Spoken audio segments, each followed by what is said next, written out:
Chaplain Christina Montel, and I am with Carrier Air Wing 7, stationed at Naval Air Station Oceana in Virginia Beach, Virginia. And this is Stepping Off the Brow, a show for sailors and military-connected civilians where we look at life's issues on both sides of the ship's brow. So whether you are stepping off the brow to come to work, stepping off the brow to come home, or you're waiting for someone to step off the brow to come home to you, this show is for you. More importantly, during this time of COVID-19 and all things Navy life, we wanted to introduce you to people and their stories that can give you strength for today and a bright hope for tomorrow.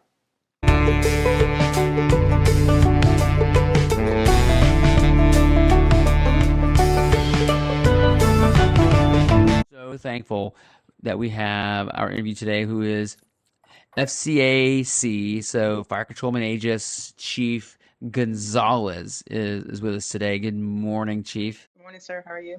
I'm fine. How are you? Good, good, good. Thank you for having me. Absolutely. So this interview is specifically about kind of giving voice to single parents who are sailors, and we're going to get into that some more. But I'd like to take a step back in your story and just kind of hear, if you tell us just where did you come from, and what was it like for you coming into the Navy? So like that kind of growing up, you know, where you're from as a kid, and then how did you get from childhood up into the Navy? Yes, sir. So I was raised in Elizabeth, New Jersey. So it's a small town. So geography-wise, it's right next to Newark. And I was born in California, but when I was very tiny, my mom, she up and left and came to Elizabeth, New Jersey. So for the longest time, I was just like, oh yeah, born and raised, until I actually saw my birth certificate that I was born in California. So I remember when I was of age, or I was curious, I asked my mom, I'm like, oh, what happened and how did that come about? And she just kind of explained, yeah, that's where I lived first. You know, you were born there. And then when I was about 8 months old, that's when she decided to come to family for a better support system in Jersey. So my whole life, you know, it was I just knew Jersey. So I have my mom and my dad, and then and I have my other two sisters. So I am the oldest. Right. Okay, gotcha. And So you and the two sisters, and what was the age spread between you and your sisters? so my middle sister, 4 years apart, and then my youngest 7. So right Okay. now, yeah, our birthdays are, so my middle sister's in January, I'm February, my other sister's March. So yeah, our birthday, one Oh just had a man. birthday, about to have, my youngest And will have and then a month before your birthday is my. Christmas. Mhm. So gosh, that's an expensive like 4 months for It your family. Good is. heavens. Whenever I'm talking to my parents, they're like, "Yep, it's an expensive 4 months." Okay, so you grew up in Elizabeth, New Jersey, and so how did you get from there into the Navy? Like, what brought you into the Navy? So it's an interesting story. So I remember my dad, he served in the army in El Salvador. That's where my parents are from. So during the Civil War that they had in the 70s and 80s, he was a part of that. So he told me his story. So I've had an interest in military. And every time I would walk home from high school, I would always see the recruiting office. And so I always saw their uniforms. It looked nice, impressed, and just thought it was cool. So it wasn't until they came to my high school to do a presentation. And by this point, I had already enrolled in college. It was my senior year in high school. I was enrolled in Rutgers University, the state school of New Jersey, and it was compelling, their story, and just, you know, just always wanted to serve and always wanted to join the military. It just kind of it convinced me to go give them a visit. So after I visited with them, and then they showed options, and this is what the Navy can do, are you interested? I was kind of sold for it. So that's what propelled me. And you know, it's just a little nicks and knacks. College, you know, they would pay for your college, so I thought the GI Bill um, was something that sold me on that too, and just the experience of seeing the world, and also to gain a little bit of independency too. And how did your So, your dad feel, or mom feel about you joining the military? So their reaction, it was interesting, because they were like, "You're going to college, right? Why would you do that?" And I had they did. So my mom and my dad weren't too happy about it. My guidance counselor, I remember she told me the same thing. She was like, "You're already enrolled." She was like, the military is not for people that can go to college. Like it was expressly told to me just like that. Ouch. Really? Yeah. Yeah. So Ooh. yeah, So you're like 17, 18 at this point? I was 18, and I remember my guidance counselor actually spoke to the recruiter because I had already the recruitment process and everything, and told him like she's supposed to go to college, like you need to leave her alone. Yes. Wow. So, but I remember my recruiter told me like, listen, this is your choice. You know, it's really completely up to you. You already know what we can offer, and this is what it is. But you know, it's up to you. So, but I was pretty convinced I wanted to join. I wanted to go, and Why did you pick the Navy? that's also an interesting story. So, the Navy and the Marines office were next to each other, and I remember. I just saw them like every time I walked home, I would always see them, and so I just thought that just seeing them first, that could be one of the reasons. But I just had a whole aspect of joining the military. So I just think that this happens to be the right time, the right place. And the Marines were a little abrasive, and they were like, "Hey," are in their office, and they were like, "You need to do so many," And I remember them. They were like, "Yeah, we're gonna turn you into a pole, if you join us." So just the way they came about, it was just different. And just what the Navy offered, right? Because you go in there, they tell you, "Hey, you scored this on your ASVAB. These are the jobs you can get.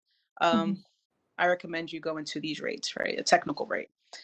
And so, but after, like I said, I didn't have much hard thinking. It was just I really wanted to join, but it was other people that were like, "Don't go, don't go." I even had my sister's friend who joined the military, who served 4 years.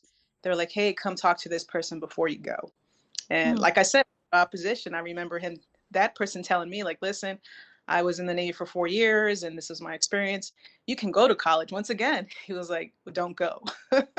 He was like, "After college, if you decide like you really want to join, then go forth."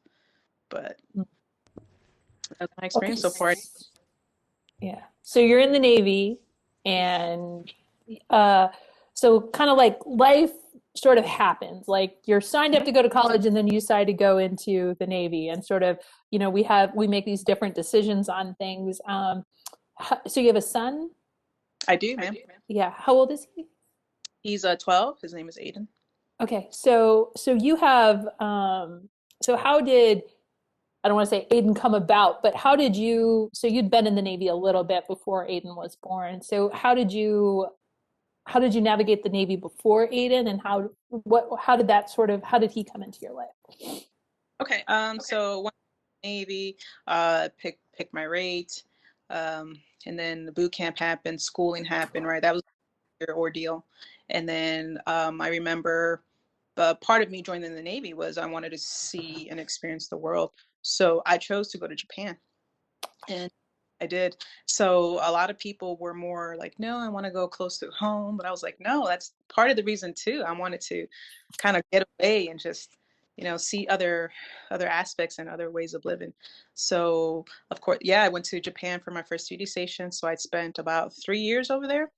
And then it was very demanding back in 2000 through 2003 is when I went.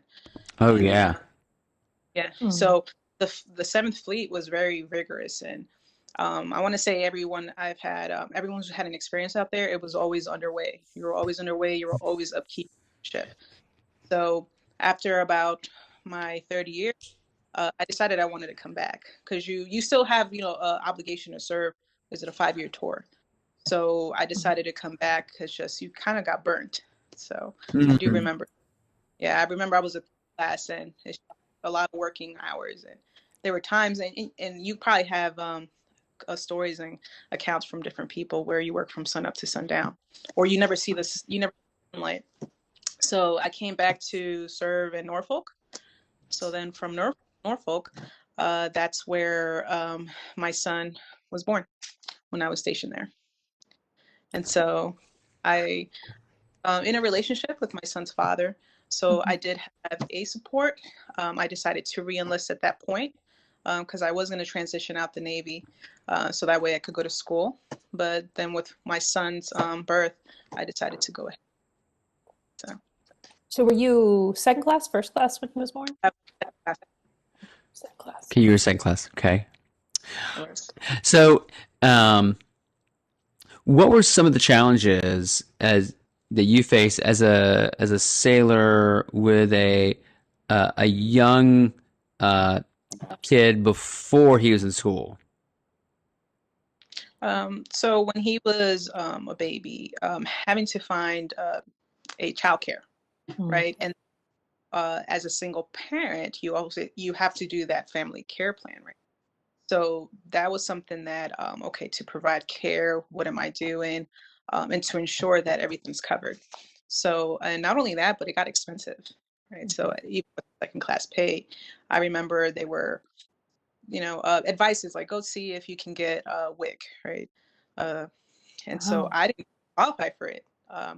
As a second class, I realized that we make enough money to be able to care I'm for. using air quotes right now. You make enough money. Did you feel like you made enough money?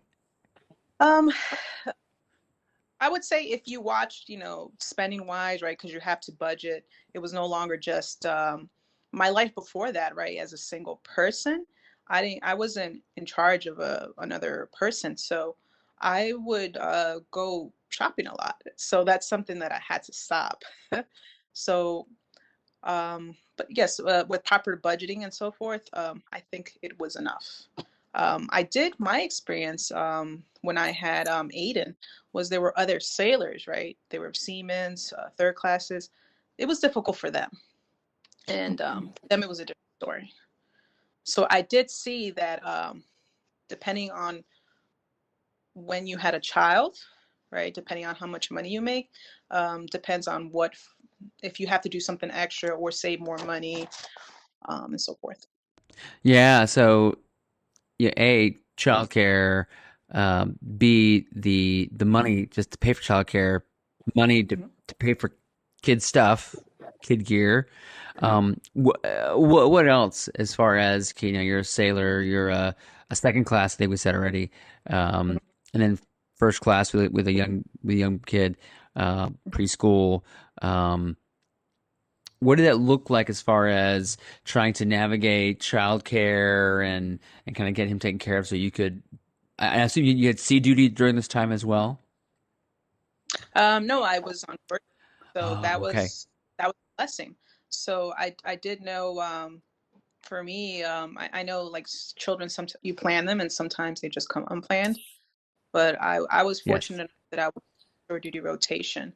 So I know that a lot of parents out there, especially mothers, that before that in the military, as soon as you had your child, once you were designated fit for full duty, you had to go back out to sea. Mm-hmm. So Mm-hmm. son was born is when it was introduced that it would be a year that the mother would stay on shore so that way they could bond with their child. Um, right. So for me, I was I was I was able to spend 3 years with my son on shore duty. Oh, wow. So I think those are important years. And even though from Norfolk, I got stationed to New Jersey, so that was also kind of a blessing where it was just the right opportunity. The dealer was able to find a shore billet in New Jersey, so I was transferred there, and I was about an hour away from my family. So with that, the support system that I had with having a nearby family helped me out tremendously. And so besides finding childcare, cost wise, it gets expensive. It just depends. You could find cheaper childcare, or if not, you can pay upwards to $200 a week. And this was I pay, which I think that's traditional now. I think childcare is $200 a week per child. Mm-hmm. Just out of curiosity, so we've talked a lot about your personal life, but professionally, like I know you got to study for the exams and you got to get your quals and you got to do, and it sounds like you have a very demanding rate. I mean, not like, how did you balance that professionally, personally?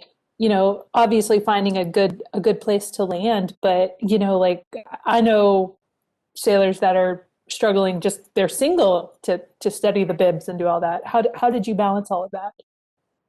So you have to, I would say, a desire to also find that balance. Drown yourself in just your work, work, work, and oftentimes, I'm not going to say an excuse, but if you really want to study for your rate, then you need to take the materials that you can home. And there's a lot of like my sister, she is a parent of three. My middle sister, she is a nurse. She's going for her bachelor's, no, master's. She's going to be a nurse practitioner. So she did all that while having her children. Wow. And as her, Wow. yeah, exactly. I commend her. She's super mom. So I remember asking her, how did you find the will and desire to balance both? It's a lot. And I remember talking to her when I would come visit in Jersey, and she was falling asleep on me. Like, she was just super tired. And so I just remember from that experience, my own, sister's experience, that I don't really have it that bad. Like, my life is not really that demanding. So if I really want something, I can bring the work home. And just like how there are parents out there who are going to school and studying at nighttime and doing their job every day, I just found that it's not impossible for me to do that also.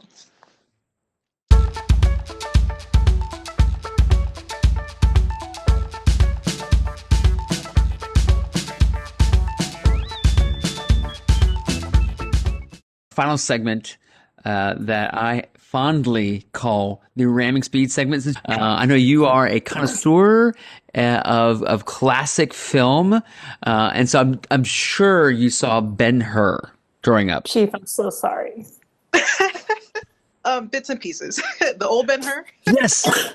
Yes, and like, that's number two. With Charlton Heston in the boat when he's rowing. Yes, and remember the guy with the drum? I don't remember, sir. Oh, anyway, so back then they didn't have engines and things. They had rowers, and they had to. That's when you joined the Navy, right? That's why I came expecting to be a rower, or at least the guy telling the rowers how fast to go. And so one of the speeds was ramming speed, and so that means it's really fast, and it's a long explanation for this rapid fire question. So, hey, question number one, go, Christina. If you could go back, or if you could time travel, would you go back in time to meet your ancestors or forward in time to meet your descendants? I would go back in time. I've always been like in love with like early 1900s, like the roaring 20s, the 30s, the 40s. So I would go backwards. Okay, question number two. Would you rather win an Olympic medal or a Nobel Prize? I think I would. A Nobel Prize. It's $1 million, I think. What is something on your bucket list? To visit all 50 states, and I have 17 so far. Woo! 17 out of 50. All right, number four. What's your favorite animal? Oh, man. I would say, that's hard. Maybe, because my son recently has he's living with my parents, so he has dogs, some Shih Tzus. So I'm kind of getting close to dogs now. Awesome. Okay, I'll forgive you, Chief. I'm a cat person. Okay. Would you explain that, by the way? Go ahead. Did I say that? You did. You said that out loud. I'm sorry. Respectfully. Inside voice, outside voice. Would you rather listen to country music or classical music? Country. All right. If you had your own talk show, who would your first guest be? Ooh, my first. I would say. Don't say Mick Pond. No, not Mick Pond. We'll probably have. Just because recent events is very inspiring. Kamala Harris, I would say the vice president. Yes. Yeah. Ooh, that's good. Yes. Yeah. Just a side question. How did you feel whenever she was sworn in? Very, very proud. Just historic. Yeah, it was. I got a little choked up. She broke all type of barriers. Yeah. Okay. And then a final one. What is your most irrational fear? Actually, let's do that for the group. What is your most irrational fear, Jeremy?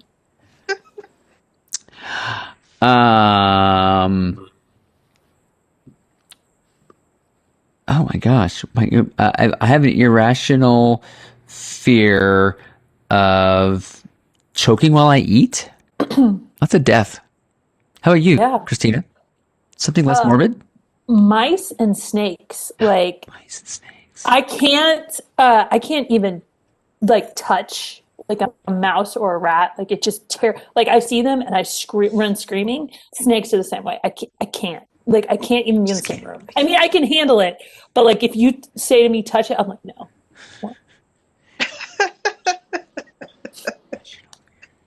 Okay, all right.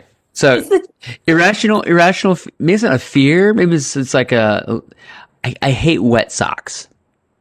So if I walk around the house without shoes on and I see a puddle, my fear is I'm gonna step in it and get mad. All right. So how about that, Chief? So so for you, instead of like not a fear, but like a irrational quirk. Okay, like a quirk. I don't know. Man mentioned about mice and all that. Roaches, maybe. Oh, gross. So the reason why is because a quick story. I remember there was a time where my mother was like, "You need to kill that roach," because I was just like borderline like tears. I was like, "I'm not going to." So she was like, "Then you can't eat dinner," and I was like, "Then I won't eat dinner," and I did not. It